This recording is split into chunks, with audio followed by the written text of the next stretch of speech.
আসসালামু আলাইকুম। এই প্রচণ্ড গরমে কলিজা ঠান্ডা করার মতো একটি রেসিপি আজ আমি আপনাদের সাথে শেয়ার করলাম। আশা করি আপনাদের খুব ভালো লাগবে। প্রথমে আমি এখানে 1.5 কেজির মতো গরুর দুধ নিয়েছি।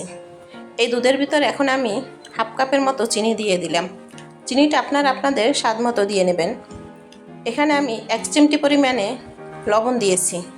যারা মিষ্টির সাথে লবণ পছন্দ করেন তারা হালকা একটু লবণ দিয়ে নেবেন। এখানে আমি গুঁড়ো দুধ দিয়েছি হাফ কাপের মতো।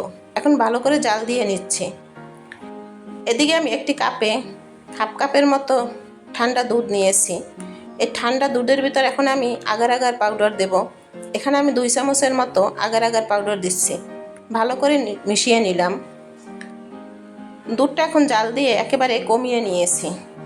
এখন আমি এই আগার আগার পাউডার মেশানো দুধটা অল্প অল্প করে দিয়ে ভালো করে মিশিয়ে নেব। তবে চুলার আঁচটা কিন্তু কমিয়ে রেখেছি। এই পর্যায়ে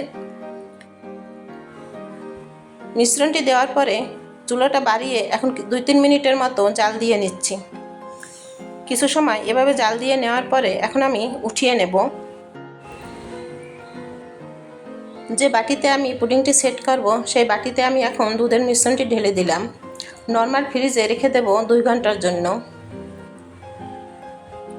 2 ঘন্টা পরে আমি বের করে নিয়েছি ফ্রিজ থেকে।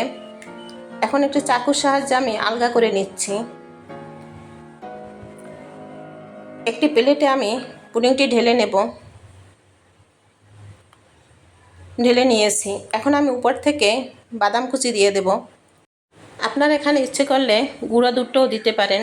গুঁড়ো দুধটা দিলেও খেতে অসম্ভব মজার হয় এবং দেখতেও খুব ভালো লাগে। তৈরি হয়ে গেল দুধ পুডিং। আশা করি আমার এই রেসিপিটি আপনাদের খুব ভালো লাগবে। ভালো লাগলে অবশ্যই লাইক দিয়ে পাশে থাকবেন। সাবস্ক্রাইব করার অনুরোধ রইল।